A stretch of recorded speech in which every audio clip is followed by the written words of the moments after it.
Baik, sekarang kita coba mulai kuliah kita sinkronus dari manajemen K3 ya. Saya share screen.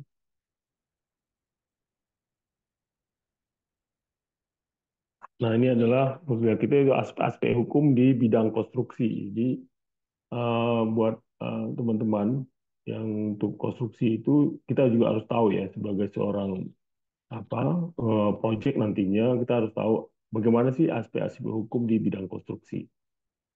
Nah, ini adalah bagaimana sih hukum itu sendiri gitu ya. Jadi hukum itu pengertiannya adalah mengenai hukum mengatur tingkah laku atau tindakan manusia dalam masyarakat. Di sini artinya ada bahwa setiap hukum itu pasti ada peraturan gitu ya. Yang berisikan apa? Yang berisikan perintah dan larangan untuk melakukan sesuatu atau tidak melakukan sesuatu. Dan juga hukum itu adalah peraturan hukum ditetapkan oleh lembaga atau badan yang berwenang. Jadi di sini hukum itu selalu ditetapkan sama badan yang berwenang, yaitu tiap orang yang melakukan itu contohnya adalah lembaga atau badan yang memang memiliki kewenangan dalam menetapkan undang-undang atau peraturan hukum. Dan juga itu disebutkan sebagai penegakan aturan hukum bersifat memaksa. Nah, di sini disebutkan bahwa peraturan hukum dibuat bukan untuk dilanggar, namun untuk dipatuhi. Jadi kita selalu tahu bahwa hukum itu bukan untuk dilanggar, tapi untuk dipatuhi, yaitu untuk menegakkan diatur pula mengenai aparat yang berwenang untuk mengawasi dan menegakkannya sekalipun dengan tindakan yang represif. Represif. Juga hukum memiliki sanksi dan setiap pelanggaran atau perbuatan melawan hukum akan dikenakan sanksi yang tegas. Jadi kalau kita melanggar hukum pasti ada sanksi gitu ya. Sanksinya itu adalah dilakukan sanksi yang tegas dan sanksi juga diatur dalam peraturan hukum. Hukum itu juga adalah peraturan yang berupa norma dan sanksi yang dibuat dengan tujuan untuk mengatur tingkah laku manusia, menjaga ketertiban, keadilan, mencegah terjadinya kekacauan. Nah, hukum itu memiliki ciri-ciri, yaitu adalah adanya perintah atau larangan. Perintah dan larangan tersebut harus ditaati setiap orang. Nah, hukum itu juga adalah himpunan peraturan yang mengurus tata tertib, gitu ya. Ada tata tertib setiap, jadi ada tata tertibnya satu masyarakat dan harus ditaati, gitu ya.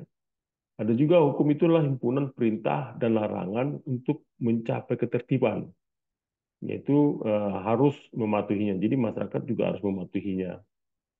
Dan juga ada disebut dengan hukum kemanusiaan, yaitu adalah himpunan peraturan-peraturan hidup yang bersifat memaksa, yaitu berisikan suatu perintah, larangan, atau perizinan untuk berbuat atau tidak berbuat sesuatu, serta dengan maksud untuk mengatur ketertiban dalam kehidupan.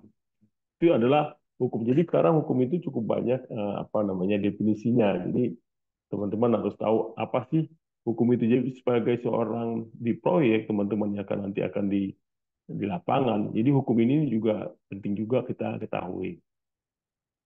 Jadi menurut Saint Thomas Aquinas itu tahun 1225 sampai 1276, 74. Jadi hukum itu dibedakan gitu ya. Jadi hukum itu adalah sebagai eh, lex elevina gitu ya, yaitu hukum yang abadi. Ya tahu hukum yang terkait dengan jadi ada disebut ya hukum Tuhan ya. Jadi hukum Tuhan itu disebut dengan lex aeterna atau lex divina, yaitu hukum abadi atau hukum berkaitan dengan akal keilahian, rahasia Tuhan.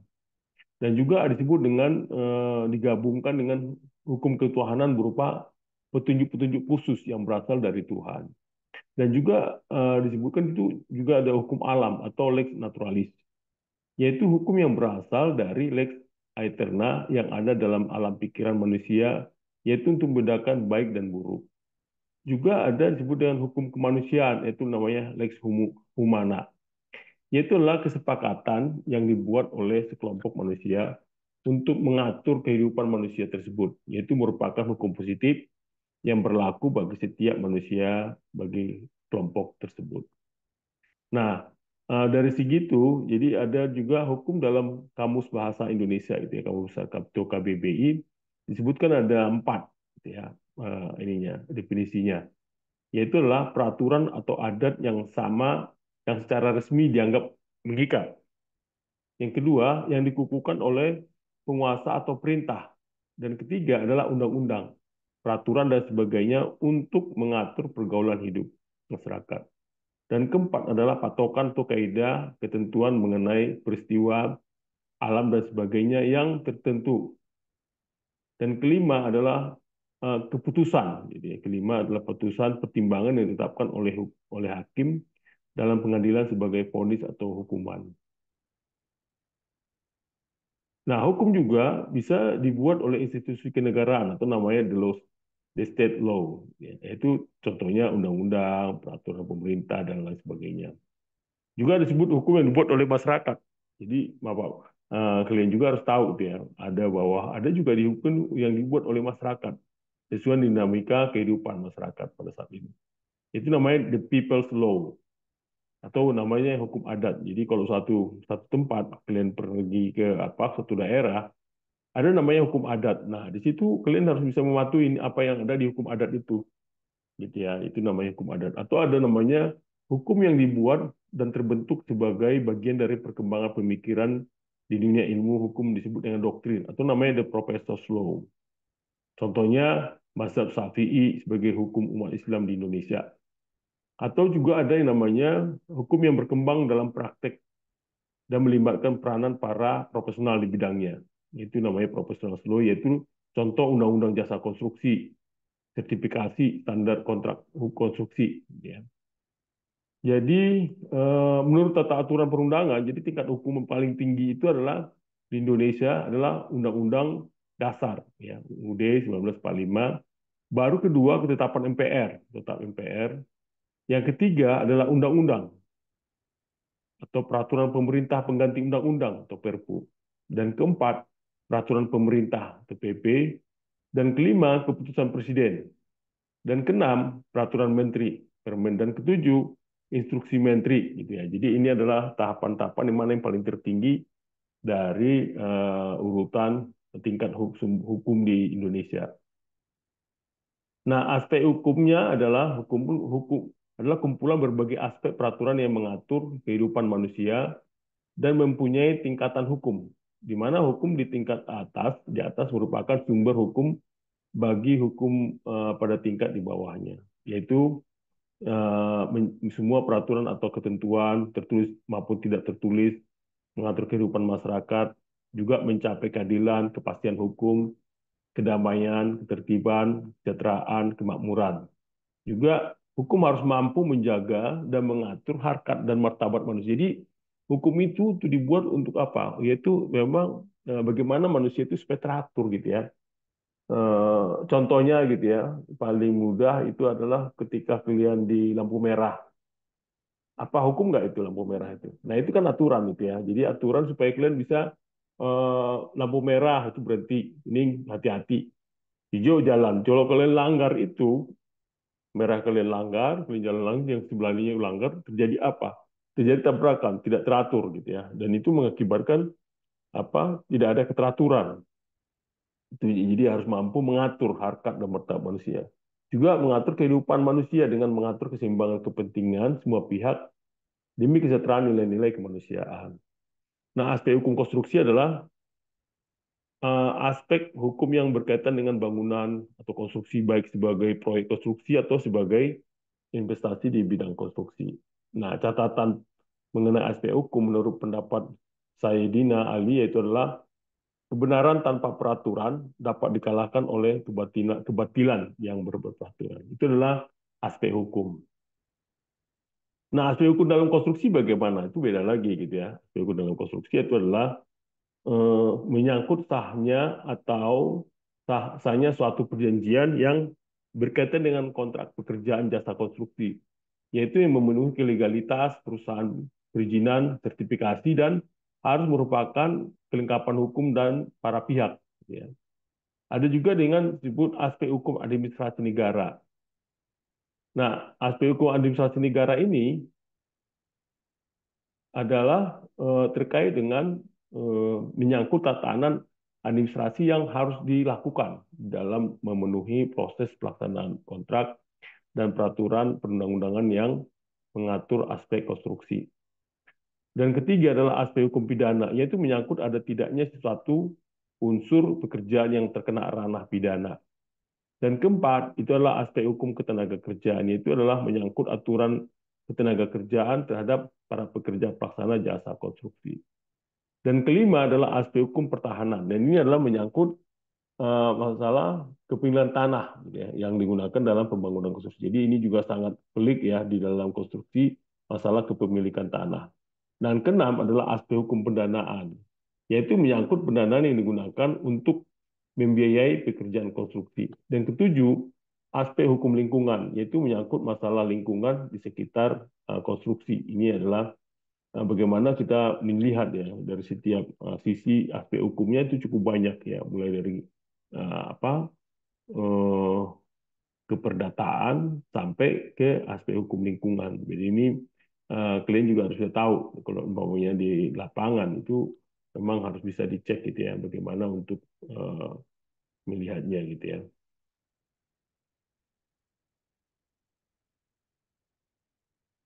Hukum kontrak konstruksi merupakan hukum perikatan yang diatur dalam buku 3 KUH Perdata mulai dari pasal 1233 sampai dengan pasal 1864 KUH Perdata. Nah, pasal 1233 KUH Perdata yaitu disebutkan bahwa tiap-tiap perikatan dilahirkan dari perjanjian, persetujuan, dan undang-undang. Sahnya suatu perjanjian adalah satu perjanjian yang memenuhi pasal 320 KUH Perdata, yaitu mengatur tentang ada 4 syarat ya, yaitu adalah eh, sepakat mereka yang mengikatkan dirinya, kedua kecakapan untuk membuat suatu perikatan, dan ketiga adalah suatu hal tertentu, dan keempat adalah suatu sebab yang diperkenankan. Jadi juga adalah di sini disebutkan bahwa kontrak dalam jasa konstruksi harus memenuhi syarat subjektif dan syarat itu harus kita kelihatan.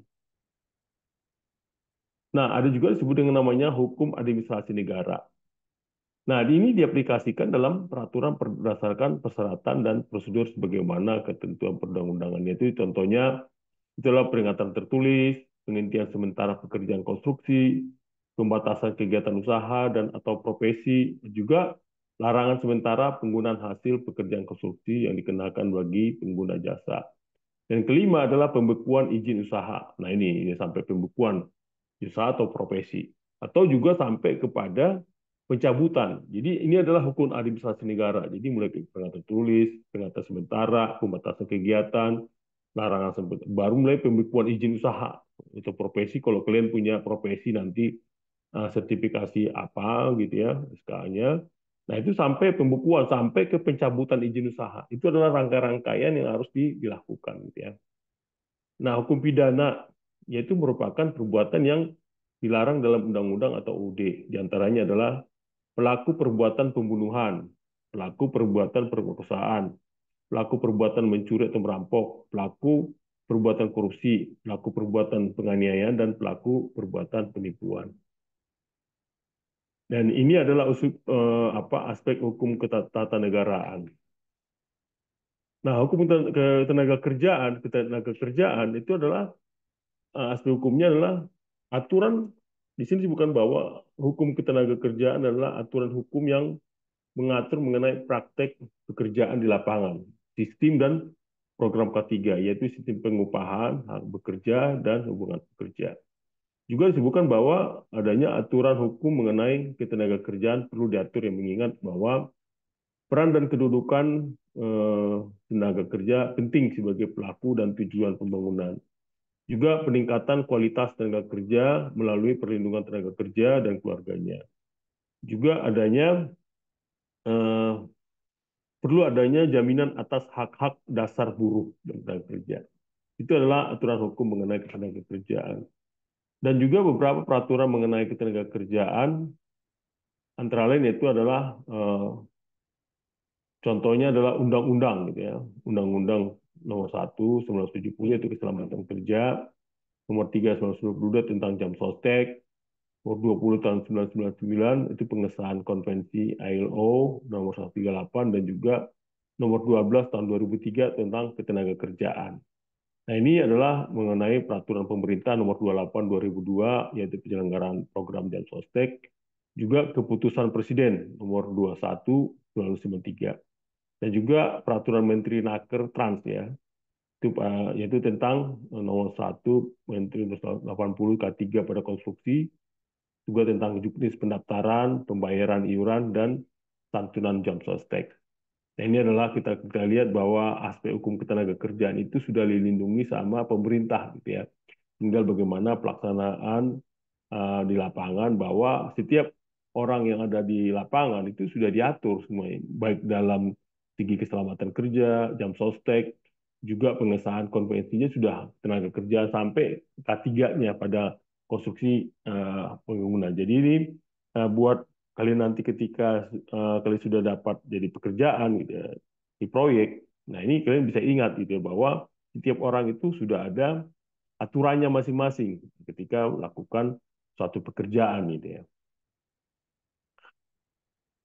Dalam hukum pertanahan itu juga ada kaitannya. Itu ada 3 hal yang kita pelajari. Situ adalah kepemilikan tanah, penggunaan pemakaian tanah maupun bangunan yang berada di tanah. Nah, untuk kepemilikan tanah itu ada aturannya, itu namanya hak milik. Itu hak turun temurun yang terkuat dan terpenuh yang dapat dipunyai orang atas tanah dengan mengingat hak atas tanah mempunyai fungsi sosial. Dan ini undang-undangnya adalah Undang-Undang Pokok Agraria Keputusan Menteri, yaitu tentang pemberian hak tanah untuk rumah tangga dan juga pemberian hak milik tanah gitu ya, untuk RSS, dan juga Peraturan Menteri Agraria Kepala BPN, yaitu perubahan HGB untuk rumah tinggal, dan juga tata cara pemberian dan pembatalan hak atas tanah dan pengelolaan. Nah, untuk penggunaan pemakaian tanah itu disebut namanya hak guna usaha. Adalah hak yang diberikan oleh negara kepada perusahaan pertanian, perikanan, dan peternakan untuk melakukan kegiatan usahanya di Indonesia.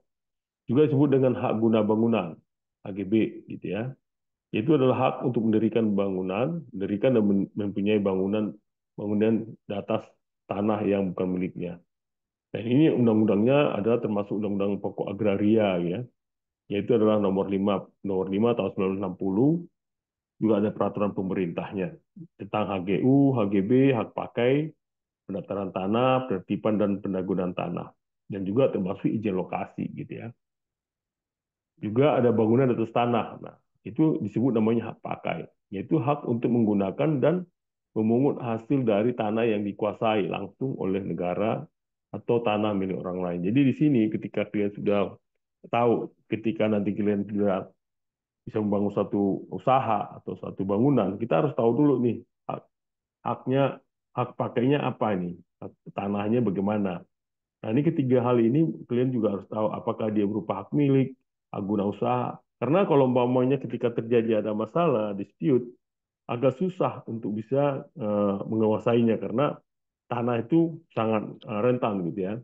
Nah, ini harus diketahui bagaimana kepemilikan tanahnya. Kadang-kadang hak milik juga pemilikan tanahnya juga cukup banyak, ada berlapis-lapis. Nah, ini harus diketahui, harus masuk ke BPN, dicek bagaimana hak kepemilikan tanahnya, ya kan? Supaya ketika nanti kalian pembuatan tanah, di sini hal ini penting sekali, gitu ya. Nah, ini penting sekali untuk bisa melihat bagaimana sih status tanah yang ada, gitu. Ya, hukum bangunan, gitu ya. Hukum bangunan adalah apa yang disebut dengan hukum bangunan. Itu adalah ilmu yang mempelajari keseluruhan peraturan yang menyangkut pembangunan suatu bangunan, di mana peran lingkupnya meliputi seluruh proses kegiatan pembangunan suatu bangunan. Ya. Nah, hukum bangunan digolongkan menjadi apa? Yaitu peraturan yang berkaitan dengan prosedur pelelangan dan juga peraturan yang berkaitan dengan prosedur perjanjian. Ya. Nah, pelelangan di sini yaitu adalah peraturan yang berlaku sebelum terjadinya kontrak, yaitu menyangkut peraturan pelelangan bangunan di Indonesia dilakukan oleh penguasa baik bangunan pemerintah maupun swasta. Ya, di sini yaitu adalah peraturan yang menyangkut perjanjiannya untuk melakukan pekerjaan, yaitu diatur dalam bab yang mengatur tentang perjanjian khusus dalam KUHP. Nah, peraturan bangunan di sini kita bisa lihat dari Undang-Undang Nomor 28 tahun 2002 tentang bangunan gedung. Yaitu adalah pemilik bangunan gedung adalah orang, badan hukum, kelompok orang atau perkumpulan yang menurut hukum sah sebagai pemilik bangunan. Nah, termasuk fungsi bangunan yaitu fungsi hunian, keagamaan, usaha, sosial, dan budaya, serta fungsi wak khusus. Juga di sini adalah persyaratan bangunan mengenai persyaratan administrasi dan teknis bangunan. Nah, inilah nanti dari sini akan muncul nanti IMB, gitu ya. Hukum pendanaan atau pembiayaan itu adalah aturan hukum yang mengatur mengenai dana yang dibutuhkan untuk membiayai suatu kegiatan. Dan juga dana tersebut dapat bersumber dari lembaga keuangan. Jadi dalam ketika melakukan suatu konstruksi pasti akan ada hukum pendanaan atau pembiayaan. Nah, ini dilakukan itu. Nah, dana itu bisa bersumber dari apa? Dari lembaga keuangan, baik juga itu perbankan atau dari lembaga keuangan lainnya. Semua badan usaha yang kegiatan di bidang keuangan maksudnya ya. Dan ini ada undang-undangnya, termasuk otonomi daerah, perimbangan keuangan pusat dan daerah, juga sudah mengenai keputusan presiden juga sudah ada tentang lembaga pembiayaan. Juga keputusan menteri ada, yaitu peraturan pendaftaran leasing, ketentuan dan tata laksana pelaksanaan lembaga pembiayaan, ya, kegiatan sewa usaha, sewa guna usaha leasing, pengadaan barang modal berfasilitas melalui perusahaan leasing, juga perusahaan pembiayaan. Nah, di sini akan kita lihat di sini adalah lingkungan alam. Lingkungan alam juga ada lingkungan buatan, gitu ya. Nah, lingkungan buatan di sini ada, kita bisa bagi di sini ada lingkungan alam maupun lingkungan buatan. Nah, dalam lingkungan itu sendiri juga ada hukum namanya aspek hukum lingkungan, gitu ya. Artinya adalah bahwa ada terjadinya tempat interaksi antara komponen biotik, makhluk hidup dan abiotik. Yaitu dibedakan menjadi tiga kelompok, yaitu disebut namanya lingkungan fisik, yaitu physical environment, yaitu segala sesuatu yang terjadi di sekitar makhluk hidup yang berbentuk benda mati seperti rumah, kendaraan, udara, air, dan lain sebagainya. Ada juga disebut dengan lingkungan biologis, biological environment, yaitu segala sesuatu yang berada di sekitar manusia yang berupa organisme hidup. Selain dari manusianya itu sendiri, misalnya hewan dan tumbuh-tumbuhan. Juga adanya lingkungan sosial atau social environment, yaitu manusia-manusia lain yang ada di sekitarnya, seperti tetangga, teman-teman, juga orang lain sekitarnya. Ini adalah aspek lingkungan. Jadi aspek lingkungan ini ada tiga bagian ya, ada fisik, biologis, maupun sosial. Nah, terhadap aspek lingkungan itu sudah ada undang-undangnya yang kita bisa lihat di sini, peraturan-peraturannya, yaitu aspek hukum perlindungan lingkungan dan dasar hukum dan dari analisis mengenai dampak lingkungan atau AMDAL. Yaitu tentang keputusan Menteri KLH ya nomor 12 Menha LH 39 tentang pedoman upaya pengelolaan lingkungan dan upaya pemantauan lingkungan, dan juga mengenai keputusan Menteri juga tentang keputusan Menteri tentang AMDAL, juga keputusan Kepala Bapedal, ya peraturan pemerintahan keputusan Menteri berhubungan dengan baku mutu lingkungan. Nah, di sini juga sudah ada peraturan-peraturan lingkungan fisik, ya, yaitu adalah tentang perindustrian, perumahan, dan pemilikan kebijakan perumahan nasional. Juga sudah ada peraturannya, yaitu tentang peraturan tata ruang, kawasan industri, gitu ya. Penetapan juga keputusan menterinya sudah ada juga. Nah, kalau lingkungan biologis juga sudah punya, gitu ya, undang-undangnya, yaitu tentang ketentuan pokok pertambangan, contoh pokok kehutanan, perikanan, SDA hayati, dan ekosistemnya serta pengolahan lingkungan hidup dan sumber daya air. Dan juga ada beberapa peraturan terkait lingkungan sosial, yaitu antaranya adalah larangan praktik monopoli, pemberantasan tindak pidana korupsi, juga peraturan pemerintah mengenai peran serta masyarakat dalam penyelenggaraan negara, pembinaan dan pengawasan penyelenggara pemerintah daerah. Juga termasuk adalah keputusan Presiden 74 tahun 2001, yaitu mengenai tata cara pengawasan penyelenggaraan pemerintah daerah. Termasuk juga instruksi Presiden, yaitu tentang pemberantasan KKN. Jadi ini semua sudah termasuk, semua lingkungan yang sudah ada, aspek lingkungannya, aturan-aturannya semua sudah ada ya. Mulai dari undang-undang sampai kepada instruksi Presiden. Ya. Jadi tentang lingkungan ini cukup bagus ya. Tinggal praktiknya Bapak udah nih, kalian itu bisa lakukan. Nah, bagaimana dengan industri konstruksi ya? Nah, apa sih disebut dengan konstruksi? Konstruksi itu adalah kegiatan membangun sarana maupun prasarana, termasuk objek keseluruhan bangunan yang terdiri dari bagian-bagian struktur, sebagai susunan atau model tata laku satu bangunan, juga sebagai bangunan atau satuan infrastruktur. Nah, di sini juga bisa kita lihat di sini adalah mengenai membangun dan meletakkan sesuatu di atas pemukiman bumi yang dapat mengubah wajah permukaan bumi, juga sebagai sebuah karya atau ikon atau trademark. Juga adalah sebagai disebutkan di sini not just bigger, taller, but also be eco-friendly. Jadi harus bisa benar-benar bagaimana konstruksi itu sendiri yang terjadi ya. Ada yang namanya original mainstream, ada juga modern mainstream. Ya, jadi kalau original mainstream itu selalu melihat dari sisi fisik gitu ya. Nah, secara modern mainstream itu sudah melihat dari sisi bagaimana eh, adalah sebuah karya, gitu ya. Sebuah karya, sebuah ikon atau sebagai trademark itu adalah satu contohnya gini. Ada satu negara, bagaimana satu negara membuat satu ikon gitu ya. Seperti apa? Paris, ikonnya apa? Menara Eiffel gitu ya.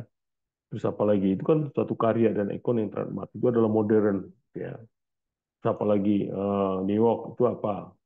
Itu Patung Liberty contohnya gitu ya. Atau Jakarta itu apa? Jakarta contohnya adalah yang saya ikon adalah Monasnya. Nah, begitu-gitu adalah sebagai ada sebuah karya atau ikon yang menjadi trademark satu kalau kita pergi suatu daerah, orang tahu nih dengan gambar ini, oh tahunya gini. Kayak Jogja itu apa gitu. Kayak gitu ya. Nah, contohnya. Nah, kualitas bangunan konstruksi itu bagaimana kita bisa melihatnya, yaitu muncul dari kualitas desainnya tentunya ya. Jadi kalian juga harus memahami ini bagaimana kualitas desain, itu kebutuhan pengguna atau pemilik, masuk ke kriteria desain, masuk ke rekayasa dan desain, masuk ke dokumen perencanaan. Nah, dari sini, dari kualitas desain inilah akan menjadi kesesuaian kualitas, termasuk metode konstruksinya, supervisi dan pengendalian, inspeksinya. Dan ini akan muncul menjadi kualitas dengan dokumen perencanaan. Itulah jadi kualitas bangunan konstruksi. Nah, dari kualitas pihak konstruksi ini banyak ya sebenarnya yang lain. Tapi hal yang kita bisa pelajari di sini adalah ini satu hal yang sangat umum ya.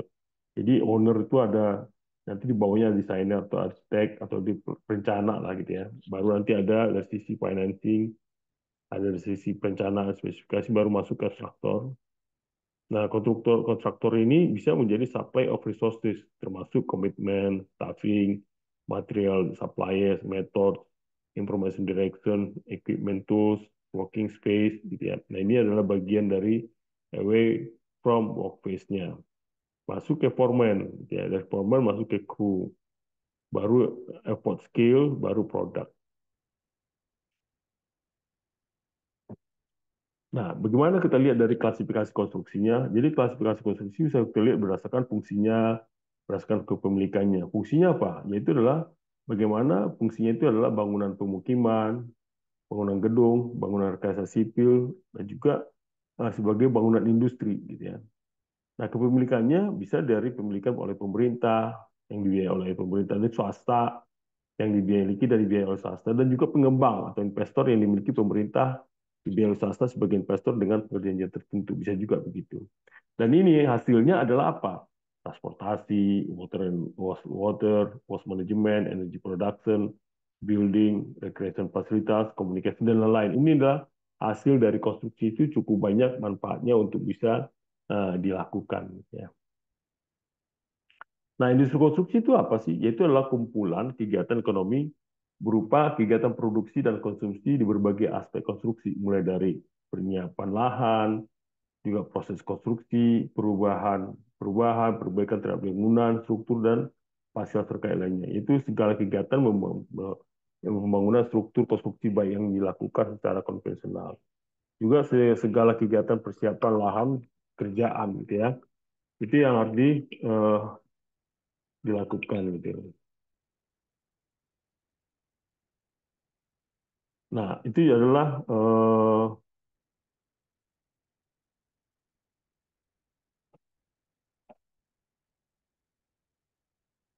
nah ini yang akan nanti kita lakukan gitu ya. Jadi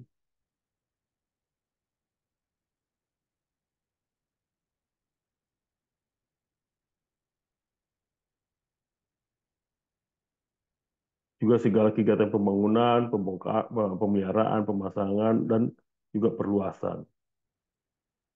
Nah, ini adalah kalau kita bandingkan antara konstruksi dan manufaktur gitu ya. Ya, ini kita bisa bandingkan di sini adalah masalah kegiatannya, yaitu kegiatan proyek konstruksi gitu ya. Yaitu kegiatan yang menghasilkan barang dan jasa konstruksi yang bersifat unik. Contohnya jembatan, kegiatan proyek jalan tol maupun gedung.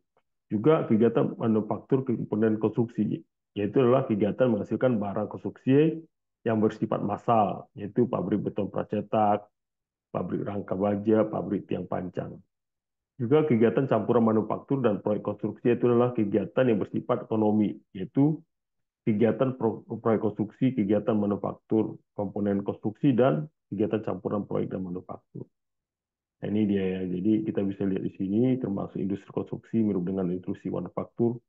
Itu persamaannya kita bisa lihat konsisten dengan pengkonversian material dasar ke barang jadinya. Nah, industri konstruksi itu kita bisa bagi tadi ya, mulai dari aspek lingkungan, aspek legal, aspek teknis, maupun aspek bisnis, maupun aspek sumber daya. Jadi, industri konstruksi itu cukup luas. Gitu ya. Nah, nanti ya, hubungannya kepada hukum gimana? Nanti kita bisa lihat di sini bagaimana baik kita dari aspek lingkungan maupun legal, aspek teknis, aspek bisnis, semua masuk ya di dalam industri konstruksi ini. Jadi di situ ada kelembagaan internal, ada kontraktor, ada lembaga pemerintah, ada lembaga keuangan, ada pemilik proyek, ada konsultan, ada lembaga pelayanan, dan juga ada eh, publik gitu ya. Badan usaha, badan unit usaha yaitu mencakup unsur pelaku di bidang kegiatan pembangunan bisnis terdiri dari pemberi jasa, konsultan, kontraktor, juga produsen bahan bangunan dan komponen elemen bangunan. Juga dari situ ada mengenai pasar, yaitu tentang pasar jasa, yaitu selaku pemberi tugas dapat berupa badan pemerintah, swasta terorganisir, dan swasta individu. Juga di sini ada modal, yaitu pemodalan dipengaruhi dan berkaitan dengan perekonomian nasional. Juga ada teknologi, yaitu berkaitan dengan lembaga pendidikan, tenaga ahli, standar, norma, peralatan yang relevan, maupun penelitian dan kemajuan ilmu pengetahuan. Nah, kalau kita lihat investasi di industri konstruksi, mulai dari pelaksanaan, studi kelayakan, sampai implementasi, sampai operasi dan pemeliharaan adalah demikian ya. Dari sisi kiri, dan di sini adalah sisi pembiayaannya. Nah, kalau kita lihat dari sisi pelaksanaannya, pembiayaan pengeluaran pembiayaan itu adalah paling besar ketika pelaksanaan ya. Jadi mulai pelaksanaan di sinilah biaya paling besar. Kelayakan sekian kecil, desain, pelaksanaan konstruksi, nah implementasi desain sama konstruksi itu bisa besar. Dan mulai pemeliharaan dia mulai kecil gitu ya. Jadi biaya yang paling besar itu adalah pada saat mulai konstruksi dan mulai ini mulailah dia mulai pemeliharaan ya. Pemeliharaan sampai ujungnya berapa lama. Nah, aspek hukum di industri konstruksi itu adalah undang-undangnya sudah demikian ya, termasuk peraturan dan berkaitan dengan jasa konstruksi. Jadi termasuk jasa konstruksi, peran masyarakat konstruksi, penyelenggaraan jasa konstruksi, tentang penyelenggaraan pembinaan jasa konstruksi. Jadi cukup banyak ya, cukup lengkap untuk konstruksi dan juga untuk penggunaan kebakaran di perkotaan juga sudah ada gitu ya. Termasuk peraturan beton bertulang, peraturan umum instalasi listrik, konstruksi kayu dan lain-lainnya. Juga mengenai usul hukum di apa untuk CV. Jadi berbagi-bagi gitu ya. Ada yang disebut namanya firma. Firma adalah badan usaha yang didirikan oleh beberapa orang dengan menggunakan nama bersama. Juga ada perseroan komanditer atau CV. Itulah persekutuan yang didirikan oleh beberapa orang yang menyerahkan dan mempercayakan uangnya untuk dipakai. Dan juga ada perusahaan terbatas. Perseroan terbatas itu PT. Ada satu badan usaha yang mempunyai kekayaan hak serta kewajiban sendiri yang terpisah dari kekayaan hak serta kewajiban para pendiri maupun pemilik. Ini adalah peraturan-peraturannya yang terkait dengan uh, undang-undang ini ya, yaitu mengasal pengairan, jalan, tata pemerintahan jalan, tata pengaturan air, irigasi sungai, pembagian wilayah sungai. Jadi sampai ke peraturan, sampai ke keputusan menteri ya tentang konstruksi sudah ada. Kira-kira itu untuk konstruksi ini. Terima kasih.